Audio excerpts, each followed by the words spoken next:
Dios les bendiga. Sean todos bienvenidos a esta entrega. Le damos gracias a Dios por la oportunidad que nos da de poder estar aquí, compartir su palabra y que podamos estar juntos.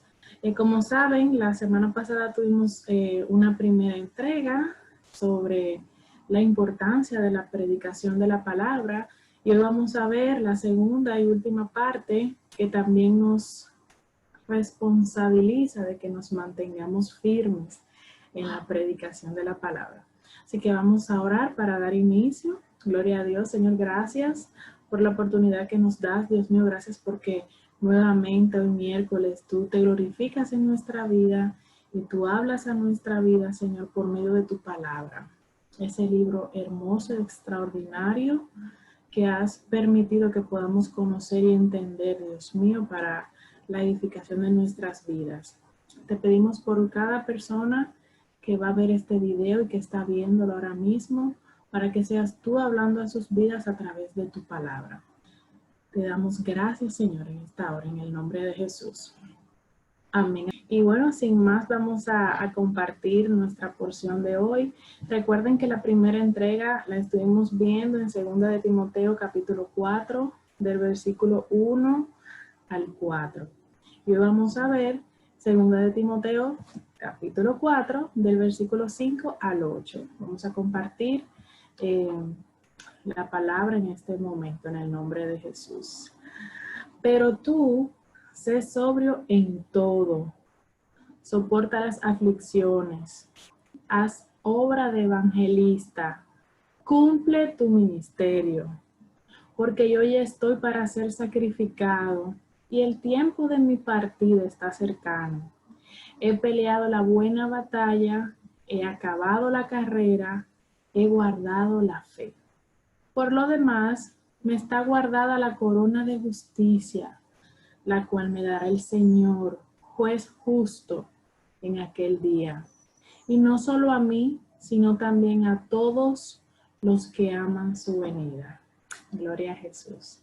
Bueno, aquí hay bastante por donde iniciar, pero como bien recuerdan, los que tuvieron la oportunidad de poder estar en la entrega pasada, vimos la trascendencia que tiene la palabra de Dios. Ella redarguye, reprende, exhorta y también nos dijo que debemos de en paciencia y en doctrina, pues predicar la palabra. Sin embargo, aquí, haciendo referencia a la primera parte, cuando dice, pero tú, hace referencia a que en la primera entrega vimos que hay personas que se van a dejar por el comezón de oír, van a empezar a escuchar fábulas. Sin embargo, Él nos hace un llamado específicamente a aquellos que están despiertos y que conocen la realidad de los tiempos. Y Él dice, pero tú, sé sobrio en todo. Y eso quiere decir que independientemente de que otros pues se dejen arrastrar por fábulas y cuentos que no tienen nada que ver con la palabra, pues entonces Él nos dice que tenemos que obviar las fábulas, obviar todo lo que no va de acuerdo al fundamento de la palabra de Dios y que entonces nosotros estemos determinados a que todo lo que digamos y en todo donde nos desenvolvamos tengamos la palabra como fundamento. Encontré una frase de Calvino que decía, cuanto más determinados se vuelvan los hombres para despreciar las enseñanzas de Cristo, más celosos deben ser los ministros consagrados para afirmarlas y más arduos sus esfuerzos para conservarlas completas. ¿Y por qué el tema de hoy se llama firmes? Porque ya en la primera entrega nos mostraron que debemos predicarla, pero en esta segunda parte nos muestra el escenario por medio del cual vamos a predicar la palabra. Que por lo que vemos en todas las sociedades y naciones actualmente en el mundo, son tiempos difíciles, tiempos donde lo inmoral, lo que no es ético, lo que es contrario a los principios de Dios, están queriendo imponerse por sobre lo que plantea su palabra. Así que cuando le dice que sea sobrio en todo, lo que hace referencia es que debe mantenerse en cuidado, en alerta, en atención. Ustedes muy bien saben que ese término se habla cuando una persona no está tomada, cuando una persona no está tomando bebidas alcohólicas. Recuerden que aquellas personas que pues consumen ese tipo de bebidas, hay un momento en el que pierden el control de ellos mismos. Y por tanto, lo contrario a estar embriagados y fuera de sí es la sobriedad. Por lo tanto, él le llama a que preste atención cuidadosa a todo cuanto haga y que entonces mantenga los ojos abiertos a los tiempos. Dice también, soporta las aflicciones. Hay cosas que están divididas por coma. Están en un mismo versículo, pero son cosas que deben tratarse de manera muy como específico cada cosa. Luego de que le dice que sea sobre todo, le dice que soporte las aflicciones. Y es porque Pablo le quiere demostrar a Timoteo que en el camino ministerial él va a vivir aflicciones. Hay momentos en los que Dios va a mostrar su mano extraordinaria con él porque le ha llamado, porque le ha guardado y porque le ha entregado la asignación, pero también va a tener momentos de un poco de dolor, de aflicciones propias de ser humano y propias del ministerio. Así que Pablo le dice que las soporte, porque no es por sus fuerzas, sino por aquel que lo llamó.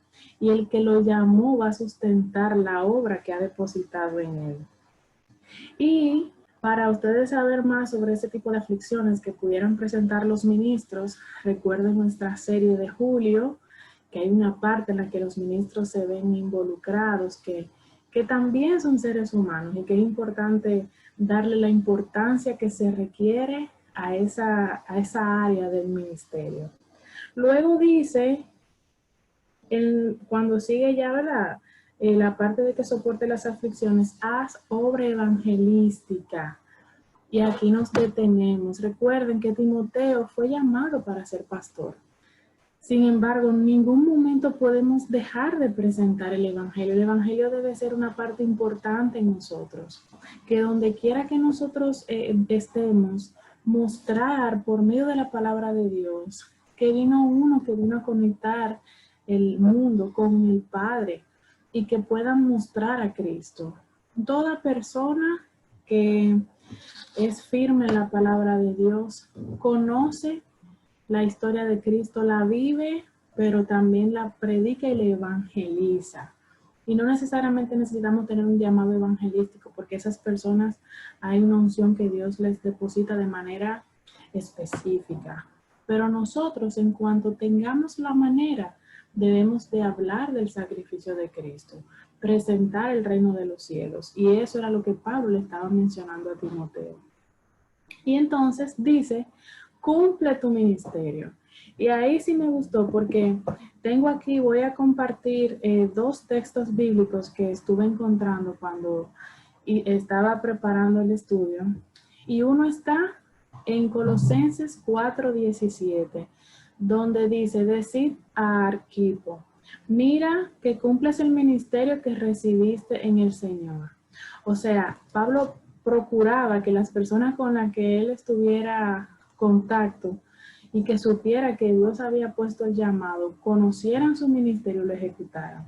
También en Hechos 12:25 dice, y Bernabé y Saulo, cumplido su servicio, o sea, ahí cumpliendo el ministerio lo que se le asignó, pues entonces volvieron de Jerusalén, llevando también consigo a Juan, el que tenía por sobrenombre Marcos. Es decir, que la asignación que hemos recibido de parte de Dios necesitamos cumplirla. Porque si bien es cierto que Dios no necesita necesariamente de nosotros para cumplir su obra, sí nos hace parte de ellas y quiere hacer equipo con nosotros. Por lo tanto, deposita una asignación especial en cada uno de nosotros para que la hagamos en beneficio del reino de Dios. Y eso tenemos que estar claro de cuál es, para entonces poder ejercerla y que cuando Él nos diga qué hemos hecho con lo que nos entregó, poder responder. También dentro de la que sigue dice, porque yo ya estoy para ser sacrificado. Y de hecho, en otra de las traducciones de la Biblia, dice, porque yo ya estoy para ser derramado como una ofrenda de libación. Y estuve conociendo acerca de esto para poder compartirlo con ustedes. Y es que la ofrenda de libación consistía en traer vino delante del Señor y derramarlo sobre el altar. Conseguí una imagen que quiero compartirla con ustedes para que entiendan de qué se trata. Aquí está. Y dice que en la ilustración podemos apreciar el momento en el que el sacerdote levita, que era el que estaba de turno, rociaba o hacía el vaciado del aceite de olivo, que era puro extra virgen, del vino o de la sangre del animal, sobre los carbones encendidos al final del sacrificio aceptado. O sea que todo sacrificio que era aceptado por Dios era finalizado con libación. Y esto es algo que él mismo se estaba ya ofreciendo como un sacrificio que en su momento iba a ser aceptado por el Señor. De verdad que bastante interesante. Y también con respecto de esto, en la ley de Moisés, las ofrendas de libación podían ser una parte de los sacrificios para el Señor, o sea, tenían mucha importancia. Entonces, el tema de que iba a ser derramado es como que iba a ser expuesto, iba a ser ya entregado, él iba a entregar su vida en el momento específico que a Dios le placiera y él iba a estar contento de ser parte como si fuera una ofrenda para Dios. Entonces dice en el mismo versículo 6, y el tiempo de mi partida está cercano. Hay unos estudiosos que plantean que ya en los últimos años de Pablo, una de las cosas que medio le atacaban, por así decirlo, era todas las matanzas que él había realizado antes de él servir al Señor. Y una de las cosas que Dios tuvo que tener trato con Pablo fue eso. Cuando él le llegó, cuando él decía que el tiempo de su partida estaba cercano, aunque él estaba seguro de Cristo, porque debemos estar claros de cuál era la firmeza y el carácter para con Dios de Pablo, pero es importante también conocer que él necesitaba hacer como un cierre en su vida con respecto a todo lo que había pasado, todo lo que él había sido prestado para que independientemente de todo lo que él hubiera hecho, él entendiera que él había recibido el perdón de Dios.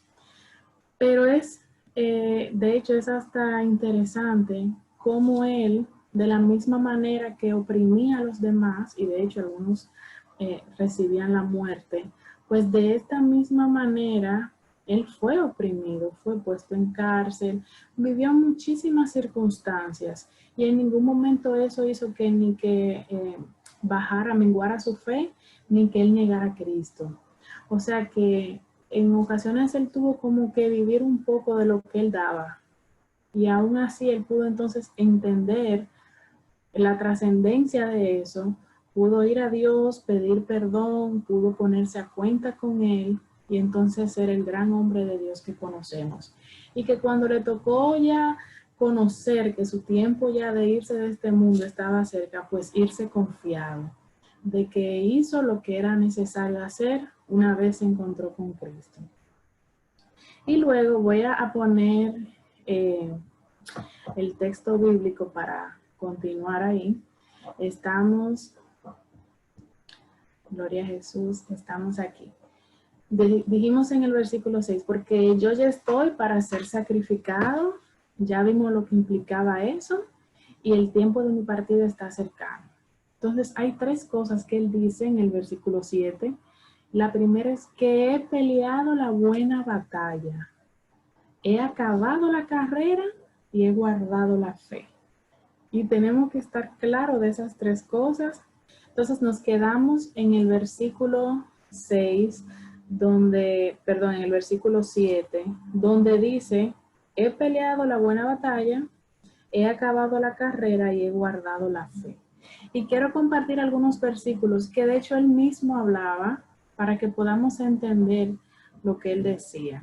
En Primera de Timoteo 6:12 dice, pelea la buena batalla de la fe, echa mano de la vida eterna, a la cual asimismo fuiste llamado, habiendo hecho la buena profesión delante de muchos testigos.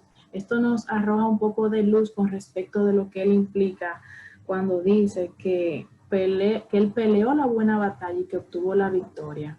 También vemos cómo el tema que es la segunda, el tema de la carrera, nos damos cuenta de que aquí, por ejemplo, en Hechos 20:24, dice que, pero de ninguna cosa hago caso, ni estimo preciosa mi vida para mí mismo, con tal que acabe mi carrera con gozo y el ministerio que recibí del Señor Jesús, para dar testimonio del Evangelio de la gracia de Dios. Recuerden que en ese tiempo se conocía el tema de lo que nosotros le llamamos ahora los Juegos Olímpicos, pero en ese tiempo pues se hacían en Roma y todo eso.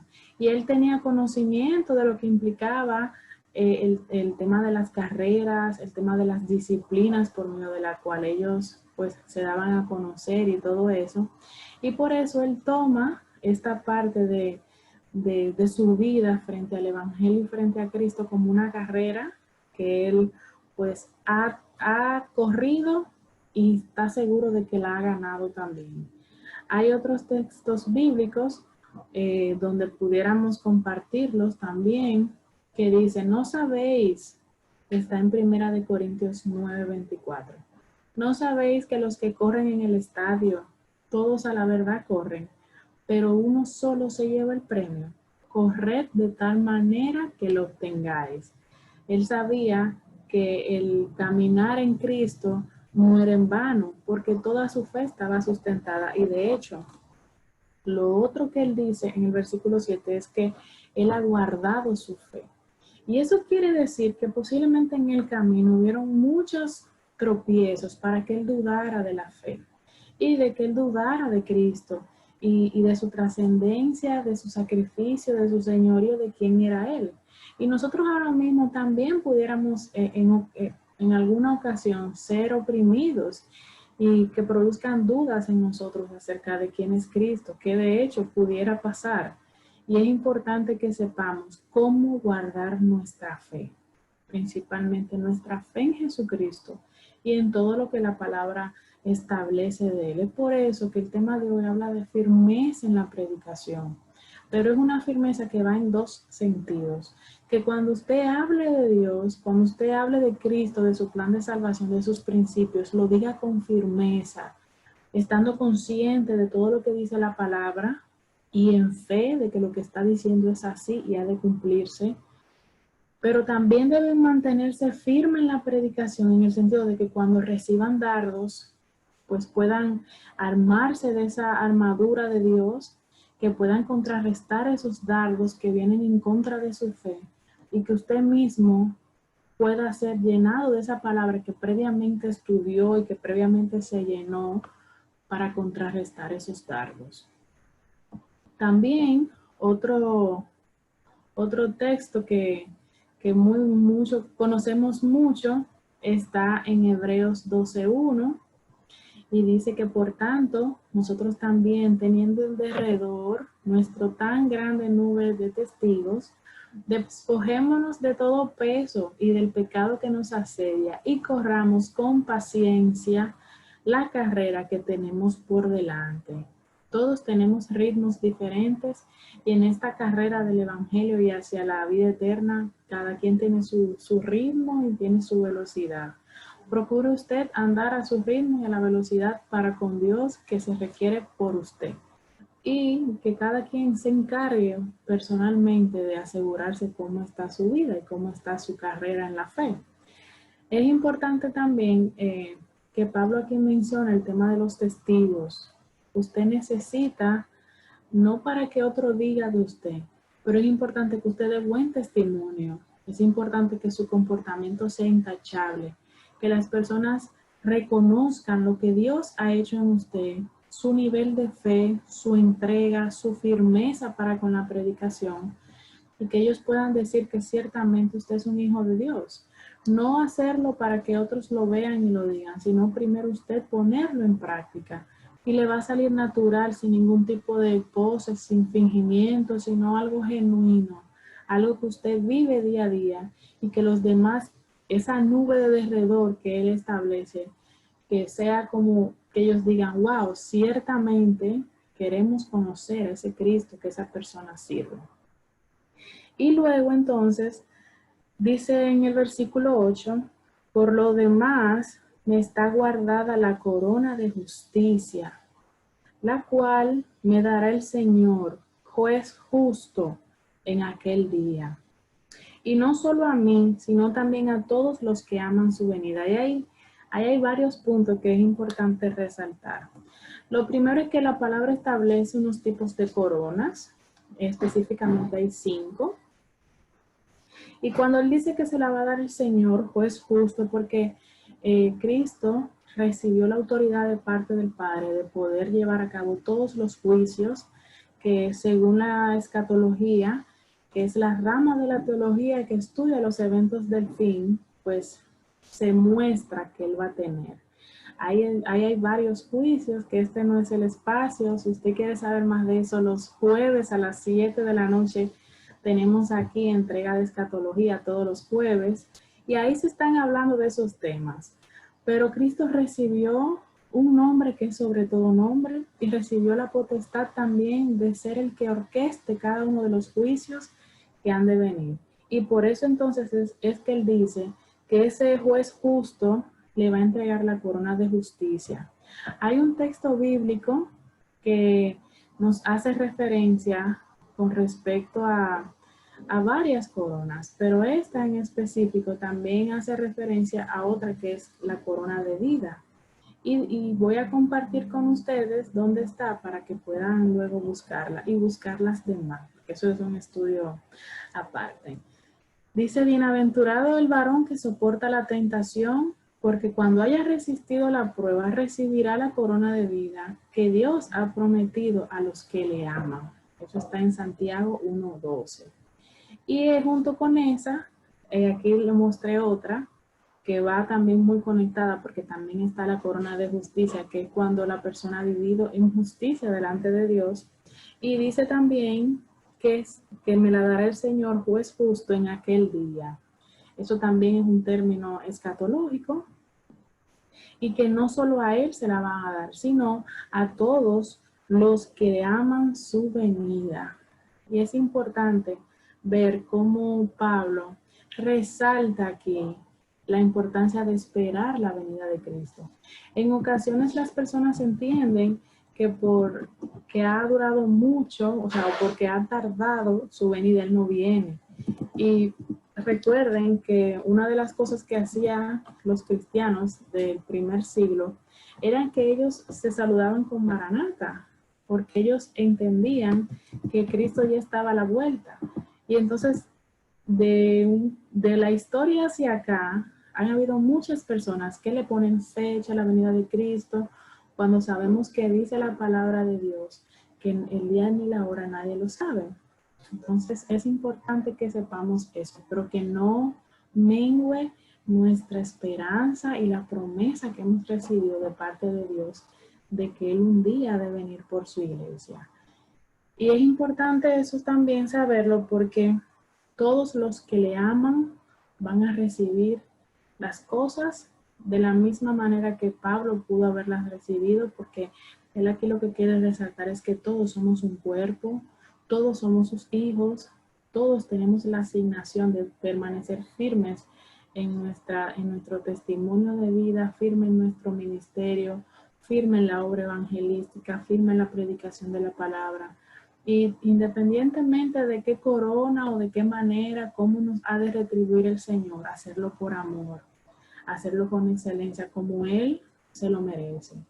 Y ya para concluir, vamos a compartir unos versículos que están en Filipenses, que dice, Filipenses 3, del 12 al 14, no que lo haya alcanzado ya, ni que ya sea perfecto, sino que prosigo por ver si logro hacer aquello para lo cual fui también asido por Cristo Jesús. Hermanos, yo mismo no pretendo haberlo ya alcanzado, pero una cosa hago, olvidando ciertamente lo que queda atrás y extendiéndome lo que está delante. Prosigo a la meta, al premio del supremo llamamiento de Dios en Cristo Jesús. Y ese supremo llamamiento es la vida eterna. El final de todo es que podamos pasar la eternidad con el Señor.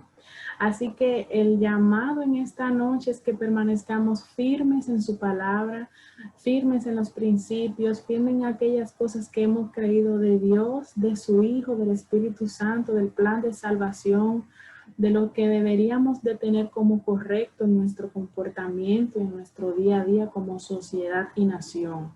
Y que por ningún tipo de opresión, ni externa, ni natural, ni espiritual, nos amedrentemos, sino que nos hacemos de eso que el Señor nos ha apropiado por medio de su palabra y prediquemos la palabra de fe, la palabra de Dios. Amén. Así que ya saben, Dios les bendiga, Dios les guarde, bendiciones y paz.